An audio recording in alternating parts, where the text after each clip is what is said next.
Hello दोस्तों, मैं JK SET L S SET N T NET paper 1 series का एक और वीडियो लेकर आया हूं। दोस्तों आज का जो हमारा टॉपिक है वो है मेथड्स ऑफ रिसर्च। दोस्तों कल जो टॉपिक हमने डिस्कस किया था वो था positivism and post positivistic approach to research. दोस्तों अगर आप में से किसी ने वो वीडियो नहीं देखा है तो आप प्ले लिस्ट में जाइए। प्ले लिस्ट में आपको जेके सेट एल एस सेट के नाम पे जो लिस्ट मिलेगा उसमें आपको वो वीडियो मिलेगा और उस बाकी सारे वीडियोज़ भी मिलेंगे जो अब तक हमने डिस्कस किए हैं। इसके अलावा वहाँ पर आपको पेपर 1 यूनिट 1 के एमसीक्यूज़ का पार्ट 1 में मिलेगा, वो भी आप देख लीजिए अगर आपने नहीं देखा है। तो चलिए अब हम आज का वीडियो शुरू करते हैं।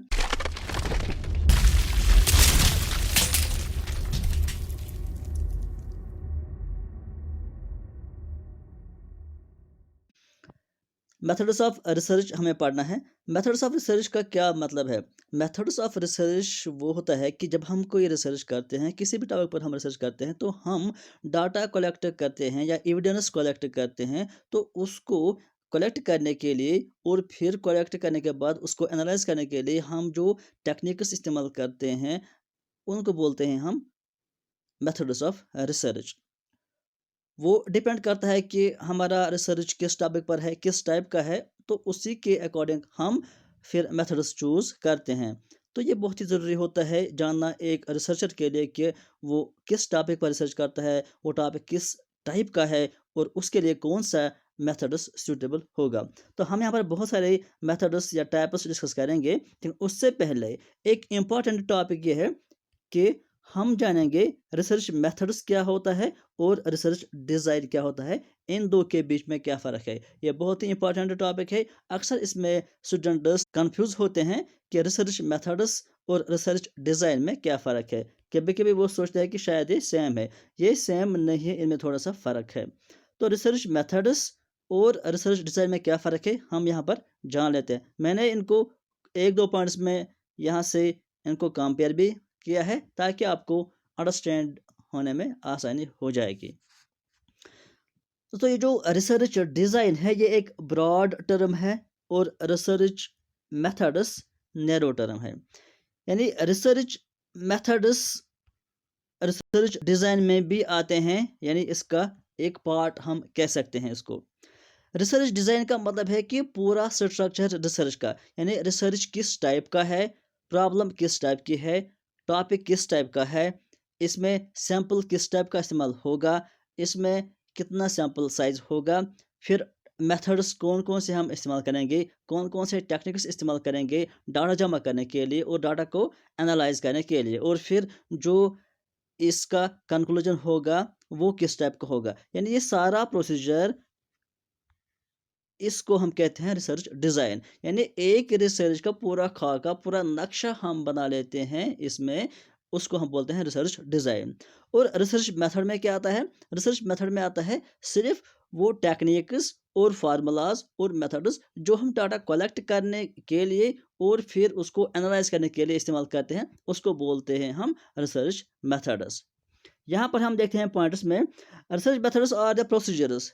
वही जो मैंने कहा कि जो प्रोसीजर्स हम यूज़ करते हैं या हम टेक्निक्स यूज़ करते हैं डाटा को कलेक्ट करने के लिए और एनालाइज करने के लिए, उनको हम बोलते हैं रिसर्च मेथड्स। इसके अलावा जो रिसर्च मेथड्स होता है ये किस पे ज़्यादा फोकस करता है, किस पे ज़्यादा जोर देता है, ये इस पे ज़्यादा फोकस करता है हमें जो रिसर्च का टॉपिक है, रिसर्च जो हम कर रहे हैं, इसके लिए कौन सा मेथड सूटेबल रहेगा, कौन सी टेक्निक सूटेबल रहेगा डेटा जमा करने के लिए या एविडेंस जमा करने के लिए, इस पे ये फोकस करता है और उसी हिसाब से ये मेथड चूज़ कर लेता है। It depends upon the research design. ये किस पे डिपेंड करता है कि हमारा रिसर्च जो है उसका डिज़ाइन कैसा है, वो किस टाइप का है, कैसा स्ट्रक्चर है हमारे डिज़ाइन का, उसी के हिसाब से हम मेथड्स चूज़ कर देते हैं। अब चलते हैं हम यहाँ पर रिसर्च डिज़ाइन क्या होता है? रिसर्च डिज़ाइन होता है ओवरऑल स्ट्रक्चर ऑफ रिसर्च। यानी जो रिसर्च है इसका ओवरऑल स्ट्रक्चर, इसका सारा स्ट्रक्चर किस तरह का है, किस तरह का इसका स्ट्रक्चर है, साख्त है, ये होता है रिसर्च डिज़ाइन। ये किस पे फोकस करता है? ये इस पे फोकस करता है कि हमने क्या प्लान किया है, किस टाइप की स्टडी हमने प्लान की है, किस टाइप का रिसर्च हमें करना है और इसके रिजल्ट्स किस टाइप के होंगे, हम क्या एक्सपेक्ट करते हैं इस रिसर्च से, ये डिपेंड करता है, इस सारे चीज़ों पर डिपेंड करता है ये रिसर्च डिज़ाइन। उसी तरह के हम रिसर्च डिज़ाइन बना लेते हैं।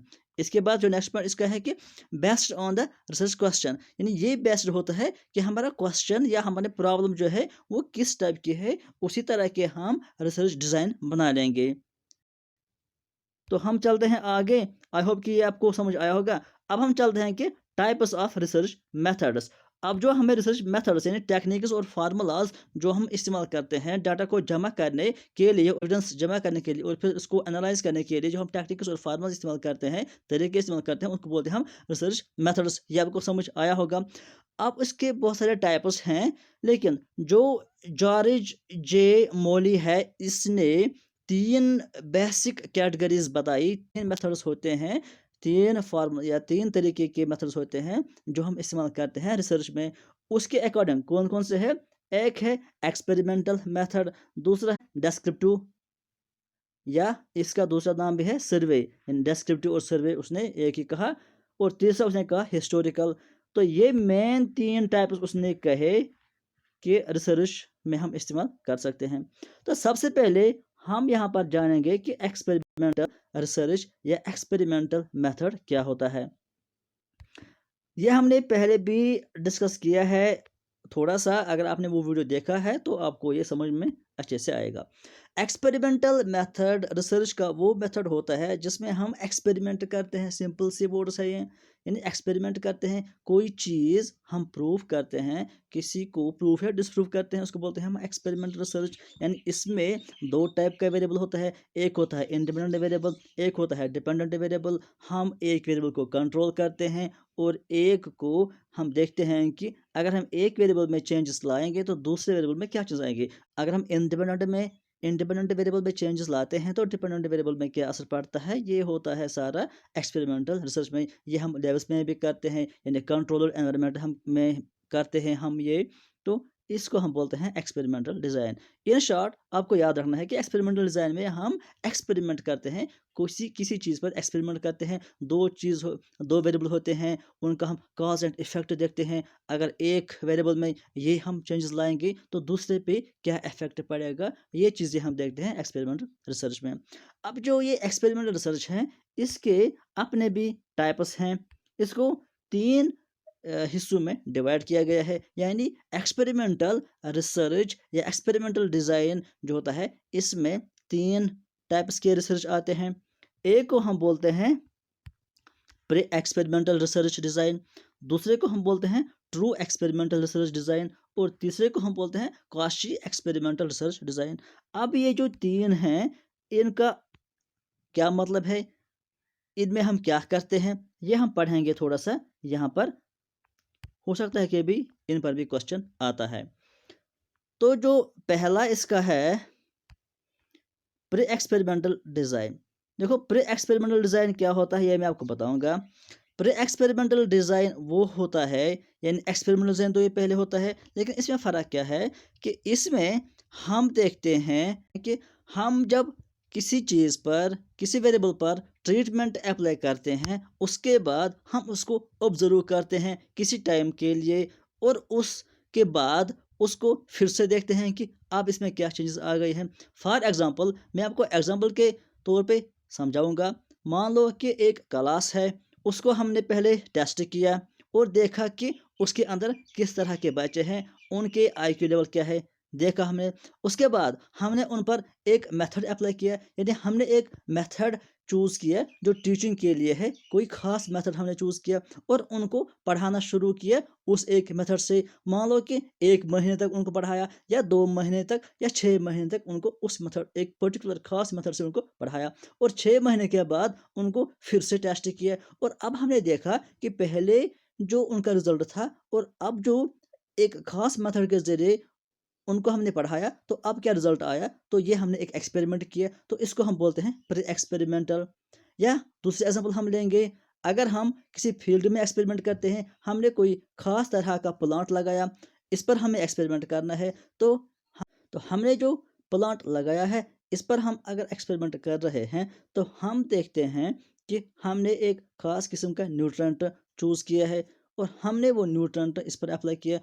तो हमने इस प्लांट पर न्यूट्रंट जब अप्लाई किया, फिर हमने वेट किया, ऑब्जर्व किया, इसको वॉच किया कुछ टाइम के लिए, 6 महीने के लिए या 1 साल के लिए हमने इसको देखा और हमने देखा कि ये एक पर्टिकुलर न्यूट्रंट अप्लाई करने के बाद इसमें क्या चेंजेस आ गई हैं। तो इन शॉर्ट हम देखते हैं कि जब हम किसी चीज़ पर कोई ट्रीटमेंट अप्लाई करते हैं और फिर उसको देखते हैं, ऑब्जर्व करते हैं कुछ टाइम के लिए और फिर देखते हैं कि रिजल्ट क्या आएगा, इसको हम बोलते हैं प्री एक्सपेरिमेंटल डिज़ाइन। यानी एक्सपेरिमेंटल तो ये है, लेकिन इस पे हम ट्रीटमेंट अप्लाई करने के बाद ऑब्जर्व करते हैं कुछ टाइम के लिए, तो ये हो गया प्री एक्सपेरिमेंटल डिज़ाइन। अब ये प्री एक्सपेरिमेंटल डिज़ाइन के भी कुछ टाइप्स हैं, ये आपको याद नहीं रखने हैं, इतना इंपॉर्टेंट नहीं है। अगर कोई एक्स्ट्रा नॉलेज के लिए याद रखना चाहता है तो वो है शॉर्ट केस स्टडी, एक टाइप है, और दूसरा है one group pre test post test, ये भी है, और फिर है स्टैटिक ग्रुप कंपैरिजन। ये 3 इसको है, याद रखने की ज़रूरत नहीं है। और जो दूसरा टाइप इसका है एक्सपेरिमेंटल डिज़ाइन का, वो है ट्रू एक्सपेरिमेंटल डिज़ाइन। अब हम देखते हैं कि ट्रू एक्सपेरिमेंटल डिज़ाइन क्या है। इसको ट्रू एक्सपेरिमेंटल डिज़ाइन वो डिज़ाइन होता है, वो एक्सपेरिमेंटल डिज़ाइन होता है जिसमें हम एक वेरिएबल को कंट्रोल करते हैं या एक वेरिएबल को मैनिपुलेट करते हैं और देखते हैं हम कि दूसरे वेरिएबल में क्या इफेक्ट पड़ता है। यानी जो रियल एक्सपेरिमेंटल डिज़ाइन एक्चुअली यही होता है कि हम देखते हैं अगर हम एक पर्टिकुलर वेरिएबल में चेंजेस लाएंगे, मैनिपुलेट करेंगे, तो दूसरे पे क्या इफेक्ट पड़ता है, दूसरे में क्या चेंजेस आएंगे, इसको हम कहते हैं ट्रू एक्सपेरिमेंटल डिज़ाइन। हम कोई चीज़ प्रूव करते हैं या डिसप्रूव करते हैं, या मान लो कि हमारे पास हाइपोथेसिस होता है, हम हाइपोथेसिस को प्रूव करते हैं या डिसप्रूव करते हैं कि क्या ये सही है, क्या ये गलत है, इसको हम देखते हैं। फॉर एग्जाम्पल अगर हम कहेंगे एक प्लांट हमने लिया, तो हमने इस पे एक न्यूट्रेंट अप्लाई किया, तो हम बहुत सारे प्लांट लेंगे सेम टाइप के, एक पे हमने मान लो कि 10 ग्राम ये न्यूट्रेंट डाल दिया, दूसरे पे हमने 20 ग्राम न्यूट्रेंट डाल दिया, तीसरे को हमने 40 ग्राम न्यूट्रेंट डाल दिया। तो हमने एक वेरिएबल मैनिपुलेट किया यानी चेंज किया, और हम देख रहे हैं कि जब हम न्यूट्रेंट चेंज करते हैं तो जो प्लांट ग्रोथ है किस पे कितना असर पड़ेगा, तो इसको हम बोलते हैं ट्रू एक्सपेरिमेंटल डिज़ाइन। या अगर फॉर एग्जाम्पल हम एक्सपेरिमेंट करेंगे कि कितने आवर्स तक पढ़ने के लिए एग्जाम्स में स्टूडेंट्स कामयाब की रेट है वो कितने हैं, तो हम इस पे एक्सपेरिमेंट करेंगे। हम देखेंगे एक ग्रुप को हम एक्सपेरिमेंट करेंगे, उनको हम कहेंगे कि आप 3 घंटे दिन में पढ़िए, दूसरे ग्रुप को हम कहेंगे कि आप 4 घंटे पढ़िए, तीसरे ग्रुप को हम कहेंगे कि आप 5 घंटे पढ़िए, और फिर सबको एक ही एग्जाम लेंगे। और फिर हम देखेंगे कि जितने आवर्स उन्होंने पढ़ा है, क्या ज़्यादा आवर्स पढ़ने से उनके जो रिजल्ट्स हैं या उनकी जो सक्सेस रेट है उस पर इफेक्ट पड़ता है या नहीं पड़ता है। तो हमने ये एक्सपेरिमेंट किया, तो इसको हम बोलेंगे ट्रू एक्सपेरिमेंटल डिज़ाइन। यहाँ पर एक बात याद रखिए कि जो ट्रू एक्सपेरिमेंटल होता है, इसमें हम रैंडमली जो आइटम्स होते हैं वो सिलेक्ट करते हैं रैंडमली। इसके बाद हम देखते हैं कि तीसरा टाइप इसका है, वो है Cauchy experimental design. Cauchy experimental design वो एक्सपेरिमेंटल डिज़ाइन होता है, यानी जो सिमिलर होता है एक्सपेरिमेंट डिज़ाइन में, लेकिन इसमें थोड़ा सा फ़र्क होता है। कॉशी का मतलब है कि जो सिमिलर दिखता है लेकिन ये पूरा वैसा नहीं होता है। यानी क्यों, इसमें क्या फ़र्क होता है, ये बाकी तो ये सेम होता है एज एक्सपेरिमेंटल डिज़ाइन, यानी इसमें भी हम एक वेरिएबल में चेंजेस करते हैं और दूसरे में देखते हैं कि क्या इफेक्ट पड़ेगा। लेकिन एक ही फ़र्क इसमें यह है कि हम इसमें वेरिएबल्स को रेंडमली चूज़ नहीं करते हैं, हम इनको बाय चॉइस या बाय कन्वीनियंस इस्तेमाल कर बाय कन्वीनियंस चूज़ करते हैं, और फिर देखते हैं कि एक वेरिएबल में चेंजेस करने के बाद दूसरे में क्या इफेक्ट पड़ेगा। तो इसको हम बोलते हैं क्वाशी एक्सपेरिमेंटल डिज़ाइन। तो ये फ़र्क है ट्रू एक्सपेरिमेंटल डिज़ाइन और क्वाशी में भी, कि ट्रू एक्सपेरिमेंटल में हम रैंडमली वेरिएबल्स चूज़ करते हैं और फिर एक को मैनिपुलेट करते हैं, देखते हैं कि दूसरे पर क्या असर पड़ता है। लेकिन क्वाशी में हम एक वेरिएबल को चेंज करते हैं और दूसरे पे इफेक्ट देखते हैं, लेकिन रैंडमली चूज़ नहीं करते हैं इवेंट्स को, बाय चॉइस या बाय कन्वीनियंस जो हमें लगता है उसी के ज़रिए हम वेरिएबल्स चूज़ करते हैं। तो ये थे 3 टाइप्स ऑफ एक्सपेरिमेंटल डिज़ाइन। इसके बाद जो हमें पढ़ना है नेक्स्ट, 2 टाइप्स और हमें पढ़ने हैं। एक है डिस्क्रिप्टिव रिसर्च और दूसरा है हिस्टोरिकल रिसर्च। ये हम पढ़ेंगे अगले वीडियो में। इस वीडियो में फ़िलहाल इतना ही। Thank you.